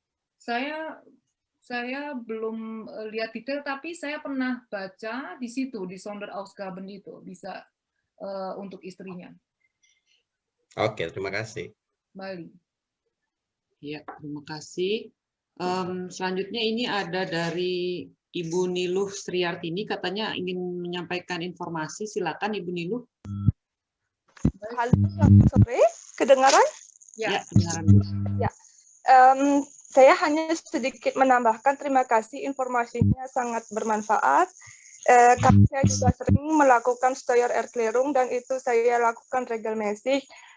Tadi yang dibahas oleh Ibu Mina itu kurang lebih ada 2, Steuerklasse 1 yang single 1, kemudian Steuerklasse 3 dan 5 itu untuk yang sudah menikah, di mana yang misalkan 1 mempunyai pendapatan yang lebih tinggi akan masuk ke Steuerklasse 3 dan yang lebih rendah ke Steuerklasse 5, itu betul. Ya. Yang saya mau tambahkan tadi belum disinggung, yaitu bagaimana kalau orang itu misalkan bercerai dan menjadi alleinerziehende atau alleinstehende bersama anak. Dia harus mengganti secepatnya Steuerklasse-nya menjadi Steuerklasse 2. Oke, ini di akhir tahun, kalau bisa secepatnya di akhir tahun, kalau sudah resmi mereka bercerai atau berpisah, ganti Steuerklasse-nya menjadi Steuerklasse 2. Kemudian ada nanti Steuerklasse 4 dan 4. Itu artinya apa? Itu artinya kalau suami istri pendapatannya kurang lebih sama. Kejadiannya seperti ini. Misalkan si X, semester X tidak bisa bekerja 100%, cuma 80%, penghasilannya kira-kira 3.700 per bulan. Si istri juga bekerja, penghasilannya kurang lebih 3.700 per bulan euro. Dan itu bisa diganti Steuerklasse-nya menjadi 4-4 karena mereka setara. Itu info nomor 1. Info nomor 2. Kapan terakhir harus mengumpulkan Steuer ke Finanzamt? Itu sebaiknya kalau di tempat saya ya Landkreis Heilbronn itu 31 Mei. Kalau misalkan pada saat itu tidak bisa mengumpulkan, tuliskan surat, saya meminta waktu untuk Verlängerung, bahwa saya tidak bisa mengumpulkan semua data-data yang diminta untuk Steuererklärung. Yang ketiga informasinya, sekarang kita tahu pada saat ini adalah masa pandemi, banyak sekali orang yang masuk dalam Kurzarbeit. Apakah perlu orang di Kurzarbeit itu melakukan Steuererklärung? Ya, jawabannya ya. Kita perlu melakukan Steuererklärung walaupun mendapatkan Kurzarbeitgeld. Oke, itu masukan dari saya, informasinya 1, 2, 3. Kemudian bagi yang gaptek tidak misalkan menggunakan teknologi, di mana saya bisa mendapatkan Vordruknya untuk Einkommenerklärung. Ini contohnya, saya lihatkan. Ini contohnya bisa diambil di Rathaus terdekat. Biasanya akhir Februari, kalau bekerja pada perusahaan, ini Arbeitnehmer und Arbeitnehmer diambil. Ini semua sudah ada di dalam satu ini komplit. Nanti akan Hauptvordruk, Unterlage, Anlage Arbeitslohn, Anlage Kind kalau yang sudah punya anak, dan seterusnya. Oke, ini di Rathaus. Kalau yang gaptek misalkan tidak bisa. Lalu kalau yang tadi sudah dijelaskan ada beberapa website yang sekarang juga up to date adalah Elster. www.elster.de. Di sini juga bisa menyelesaikan Einkommensteuererklärungnya. Bisa di website ini. Oke. Dan informasi terakhir, karena tadi kita sudah ditentukan kita membayar pajak juga kepada pemerintah, salah satunya adalah dari penghasilan kita dapat, kita membayarkan Krankenversicherung. Mohon sekali gunakan baik-baik uang yang kita bayarkan itu ke Krankenversicherung untuk apa? 1, tolong regelmäßig pergi ke dokter gigi. Ya, 2 kali 1 tahun. Karena profesional Reinigung, beberapa Krankenkasse akan mengembalikan uangnya kita. Kedua, misalkan ada Weiterbildung untuk hal-hal kesehatan. Saya ambil contoh salah satu. Weiterbildung 2 tahun untuk misalkan meditasi. Bu Nilu, mohon maaf, waktunya sudah habis. Apa masih panjang Ibu penjelasannya? Enggak, ada 2 poin aja. Ada 2 poin aja. Ini akan mendapatkan uang kembali dari Versicherung 75%. Yang ketiga, anak.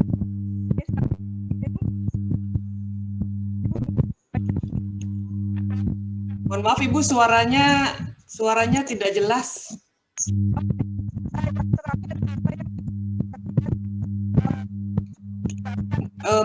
Mohon maaf Ibu, mungkin bisa ditulis di chat room aja mungkin Bu, informasi yang terakhirnya. Semakin kurang jelas suaranya Bu. Iya, tidak terdengar. Ya, terima kasih Ibu Nilu ya penjelasannya. Baik.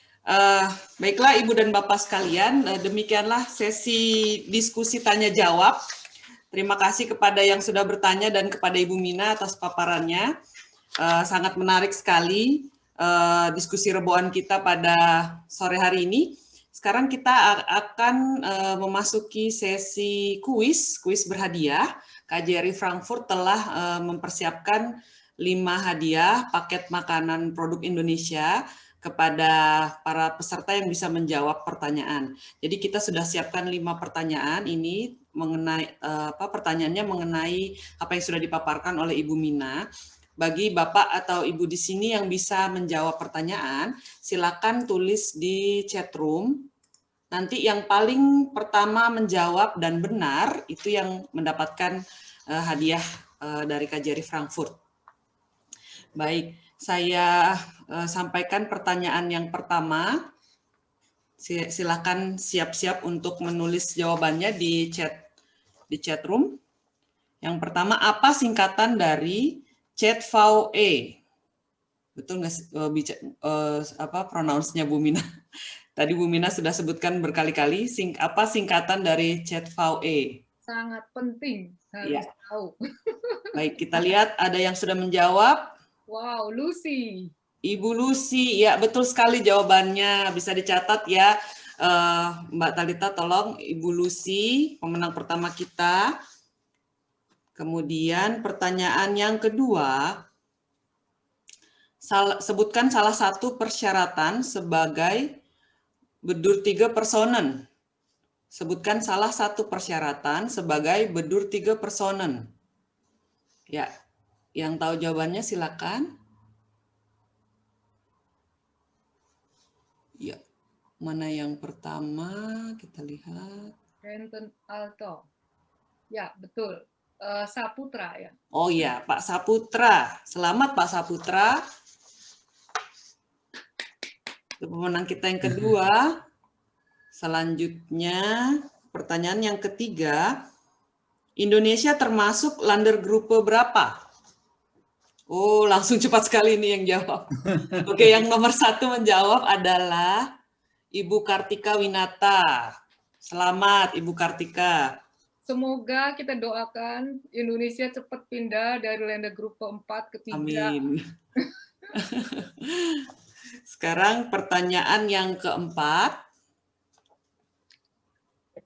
Oke, pertanyaannya adalah sebutkan salah satu dokumen yang selalu diminta oleh Finansamt untuk pengembalian pajak. Salah satu dokumen apa yang selalu diminta oleh Finansamt? Unterhaltserklärung, Mutia. Iya, Ibu Mutia, selamat. Pemenang kita yang keempat. Selanjutnya pertanyaan yang terakhir. Berapa besar persentase Sozialversicherung dari bruto pajak kita? Silakan yang tahu jawabannya. Kurang lebih ya, nggak usah tepat. Kurang lebih ya. Iya. Prila. Ibu Prila, selamat. Itu dia pemenang kita yang kelima. Terima kasih Ibu dan Bapak sekalian atas partisipasinya di kuis berhadiah dari KJRI Frankfurt ini. Nanti kami akan, ya sudah ditulis keterangannya oleh KJRI Frankfurt, agar para pemenang yang tadi mengirimkan nama lengkap, alamat lengkap, pengiriman hadiah, nomor telepon ke email kami di bitpensosbud@kjriffm.de. Baiklah Bapak Ibu sekalian, demikianlah diskusi rebuan kita pada sore hari ini. Terima kasih Ibu Mina, terima kasih Bapak dan Ibu sekalian atas diskusi yang meriah pada sore hari ini. Selanjutnya saya kembalikan kepada MC Ibu Risa. Silakan Ibu Risa. Terima kasih Ibu Putu, terima kasih Ibu Mina. Sebelum kita tutup acara ini, marilah kita saksikan bersama lagu kedua persembahan dari Ibu Siti Alsia berjudul Buka Pintu.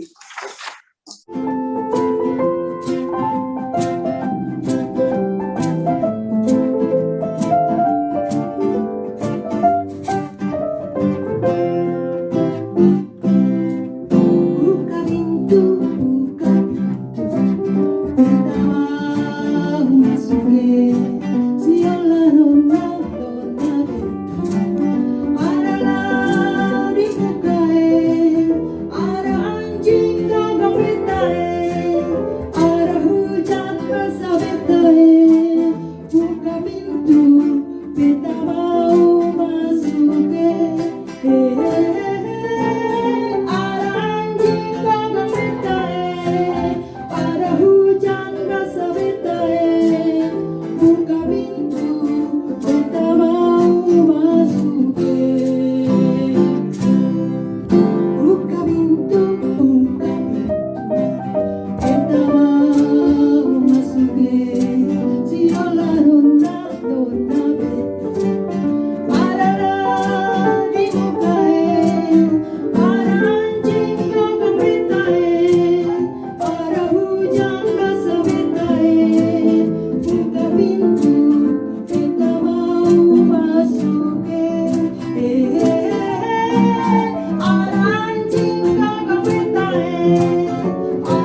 Terima kasih Bu Siti. Bapak Konjen, mungkin ada yang ingin disampaikan? Baiklah Bu Risa, untuk menutup saya kira sekali lagi kami menyampaikan terima kasih yang sebesar-besarnya kepada Ibu Mina atas sharing pengetahuan dan pengalamannya yang sangat bermanfaat untuk kita semua. Saya kira kita semua sepakat materi yang disampaikan sangat menarik dan sangat bermanfaat. Saya perhatikan dari jalannya diskusi maupun juga chat di forum ini, semua menyampaikan terima kasih dan menyatakan bahwa materi ini sangat menarik. Dan juga terima kasih Bu Mina sudah memberikan kesempatan kepada kita semua untuk nanti bisa melanjutkan diskusinya, tanya jawab kepada Ibu Mina melalui website. Dan tentu kita harapkan tadi karena juga ada kesempatan untuk kita bisa menyalurkannya melalui organisasi yang terdaftar. Nah, ini sudah cukup banyak organisasi masyarakat Indonesia yang terdaftar yang bisa menerima spenden dan kemudian bisa membuat tanda terima sehingga kemudian ini bisa kita optimalkan. Sekali lagi terima kasih. Juga terima kasih kepada Ibu Siti Asia, lagunya luar biasa. Kita sangat menikmati dan terima kasih pada Ibu dan Bapak semua yang sudah hadir pada forum perempuan ini. Terima kasih. Terima kasih Pak Konjen. Demikianlah Bapak Ibu sekalian, diskusi sore hari ini sudah kita lalui bersama. Sampai jumpa kembali pada diskusi selanjutnya dan terakhir jangan lupa untuk memfollow media sosial kami KJRI Frankfurt karena di situ Bapak Ibu akan menemukan info-info terbaru juga dari KJRI Frankfurt maupun dari tanah air. Sekali lagi selamat malam dan sampai berjumpa lagi.